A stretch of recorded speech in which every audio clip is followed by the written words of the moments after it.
It is the measure of any society, how it treats its most vulnerable. You might think dingy institutions, people locked away in inhumane conditions from birth until death, would be a relic of the past. But our Ann Curry discovered it is all too real in the world in which we live. And Ann is bringing us some exclusive images this morning. Ann. That's right, Meredith. In fact, these pictures are hard to watch, but very important to see. Our NBC News team got unprecedented access to mental institutions in Serbia where people, including children with conditions like cerebral palsy and Down syndrome, are forced to live their entire lives. One human rights organization calls it inhumane and torture. Belgrade today is a city of colorful markets, thriving plazas, and renewed hope. Yet the remnants of war are still evident. And beyond the historic city, there is another remnant of Serbia's past that has remained unchanged and unseen for decades. It is what some call the country's dark secret, its mental institutions.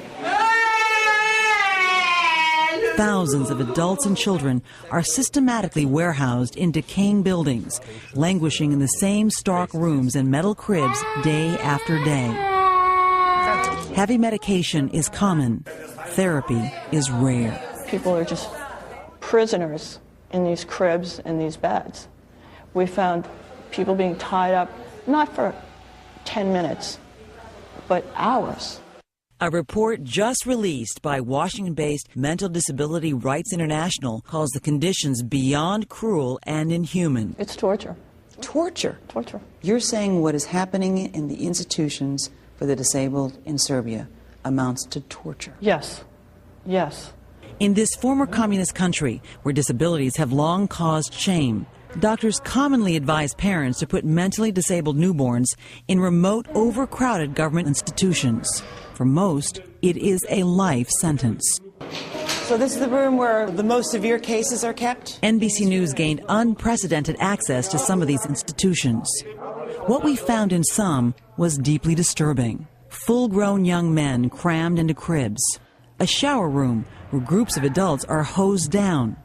Stick-thin children left alone, some with bodies contorted and atrophied from years of neglect. This little boy was tied to his crib early one morning and was still tied up later that afternoon. Some boys and girls in these conditions simply stop growing. This is a 21-year-old boy who's never been let out of the crib. His body seems frozen. Katarina is 9. She has Down syndrome. Oh, you don't want to let go of my finger, do you? The staff told us that tiny Jasmina is actually 15 years old. This is called growth retardation or failure to thrive. Explain that to me. The brain produces a hormone that allows you to grow, and the brain doesn't produce that hormone when you're under such severe conditions of deprivation. A classic sign of child neglect is kids who don't grow. We showed some of our footage to Serbia's new social policy minister, Rasim Ljajic. You see children left in beds. So long their legs are atrophying, and the children are tied down. Are these conditions, in your mind, humane? These conditions are far from humane, far from humane. So you agree that it is hurting the children, hurting these people with disabilities, to be in these institutions? Absolutely. Of course. This is a situation that we inherited, that came into our hands, and we have to change it. But with a severe shortage of government money and trained staff, he acknowledges that change will come slowly. Years? Sadly, years, yes. In the meantime, the mentally disabled here know little of the world beyond the walls and bars of institutions, where days and lives pass unnoticed.